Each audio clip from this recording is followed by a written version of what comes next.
Welcome to The Explainer. Today, we're diving headfirst into a fascinating story, the rise of the ultimate modern empire. We're going to deconstruct the United States, pulling apart the timeline, the economics, and the major geopolitical chess moves that transformed a brand new, independent nation into the singular global powerhouse of our time. It's a complex, wild ride, so let's get right into it. Let me ask you a few rapid-fire questions. Think about it. If you had to name the country with the largest economy in the world, who comes to mind? What about the nation producing the most globally influential movies and corporations? The one boasting the most Nobel Prizes, or Olympic medals, or, for that matter, the absolute strongest military power on Earth? Okay, let's dive into this. The answer to every single one of those questions is, of course, the United States of America. The metrics of American dominance are just absolutely staggering. We're talking about a GDP of over $20 trillion. A cultural reach that literally touches every corner of the globe. Unmatched scientific and athletic achievements. But the real question we're answering today isn't if the US is a superpower, but how exactly did they pull it off? What did they actually do to get this incredibly powerful? Well, to really understand this, we have to zoom way out, because for almost 2,000 years, right up until the 1800s, the global economy looked completely different. Most of the world's trade revolved entirely around India and China. For 18 centuries, they were the undisputed heavyweights. But then, a massive shift happened. In just the last 100 years or so, the US surged out of nowhere, capturing a massive share of the world's GDP. Act 1. Expanding the territory. Before you can build the world's largest economy, you need land, right? And resources. The story really begins back in 1492, with European explorers arriving, followed by heavy colonization from Britain, France, and Spain. Fast forward to 1776, and American revolutionaries declare independence from Britain, birthing a brand new country. But look at what happens next. The U.S. was founded as a democracy, sure, but it actively expanded its borders using methods very similar to those European colonizers. In 1867, they bought the massive Alaskan territory from Russia for just $7.2 million, which, crazy enough, is roughly 2 cents an acre.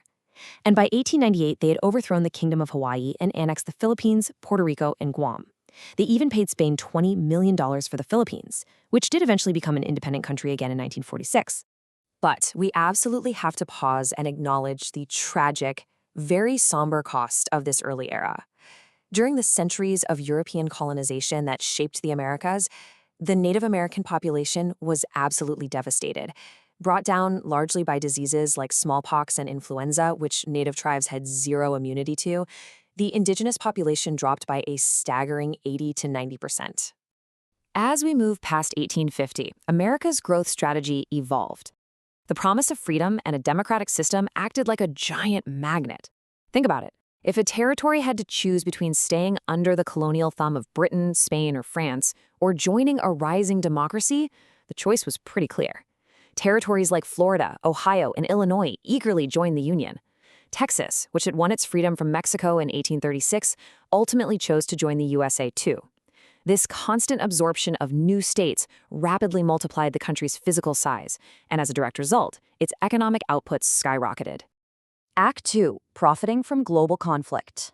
Having a massive country is one thing, but becoming the undisputed financial center of the world, that requires a major external catalyst. During the 2 world wars, the traditional superpowers of Europe, France, Germany, the UK, Italy, were locked in total, devastating warfare right on their own soil. Their infrastructure was quite literally being blown to pieces. But the United States, they were sitting geographically safe thousands of miles away across the Atlantic Ocean. Now, America did participate and tragically lost many soldiers, but their domestic territory never turned into a battlefield. Economically, they essentially acted as a massive, untouched arms dealer for the Allies.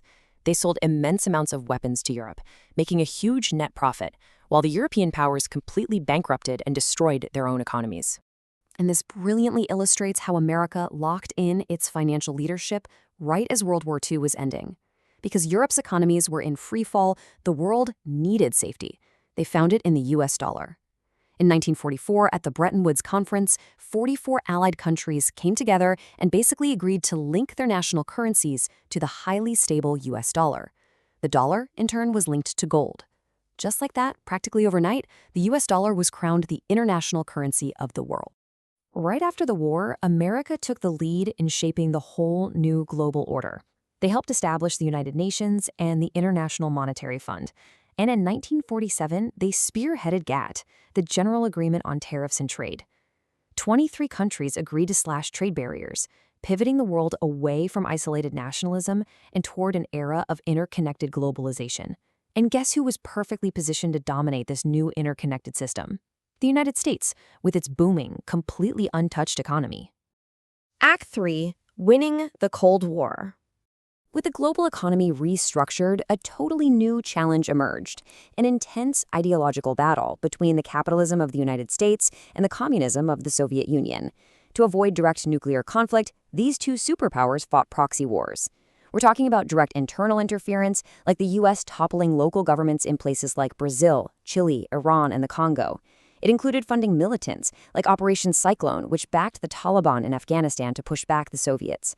It even involved assassinations, like the 1964 Bolivian coup involving the CIA and Che Guevara.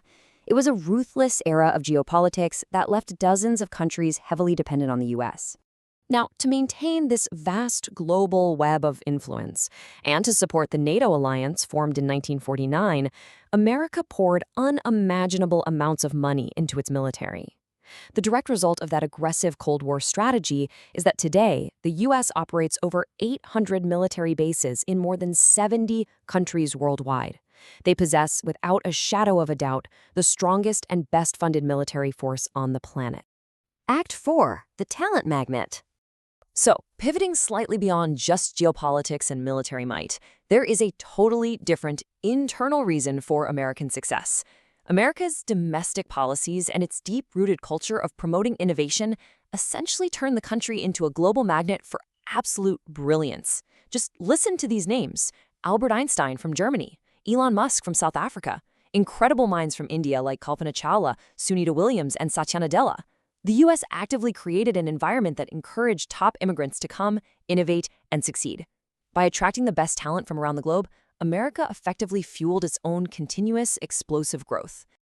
Act 5. The Ground Reality.